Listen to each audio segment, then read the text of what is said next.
Saviez-vous que la manière dont nous apprenons une langue influence directement notre réussite? Bienvenue. Dans cette vidéo, nous explorons les principales théories d'apprentissage appliquées au FLE.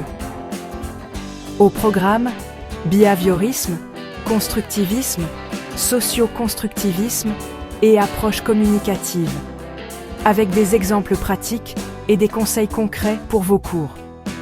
Objectif: vous aider à choisir et combiner ces approches selon vos besoins. C'est parti! Le behaviorisme se concentre sur les comportements observables et les réponses aux stimuli. Application: répétition, exercice de substitution, récompense pour mémoriser du vocabulaire.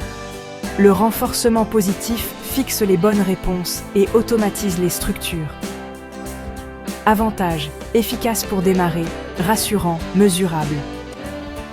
Limites: risque de routine, créativité limitée, transfert communicatif parfois faible.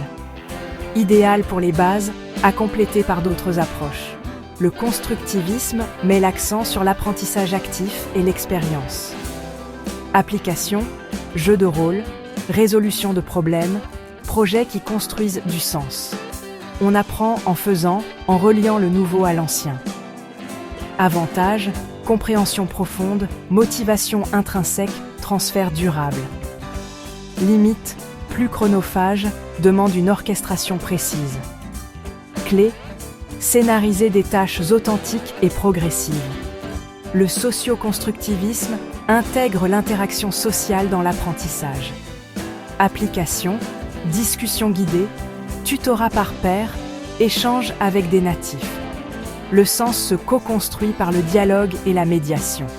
Avantages: compétences communicatives, confiance, pensée critique. Limite: nécessite un environnement propice et des consignes claires. Proposer des rôles, objectifs et feedback social de qualité. L'approche communicative vise la communication réelle plutôt que la grammaire seule. Application: situation authentique, débat, scénario du quotidien. On privilégie l'intention et l'aisance sans négliger la forme.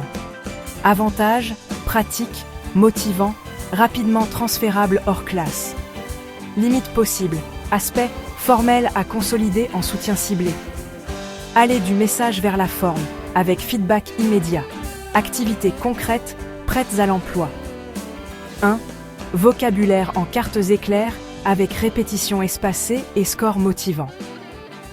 2. Jeux de rôle situés, comme chez le médecin ou à la gare. 3. Débat en petits groupes avec rôle. Modérateur, rapporteur, observateur. 4. Tâche: demander son chemin, puis raconter l'itinéraire à la classe. Témoignage: mes débutants retiennent mieux quand je combine répétition et jeu de rôle. Étudiant: parler avec des natifs en visioconférence m'a vraiment débloqué. Outils: Duolingo pour la pratique quotidienne et le renforcement. Quizlet: créer des jeux de cartes, réviser en rythme, suivre la progression. Plateforme, forum, documents partagés et rétroaction rapide. Combiner outils numériques et tâches authentiques pour ancrer l'apprentissage.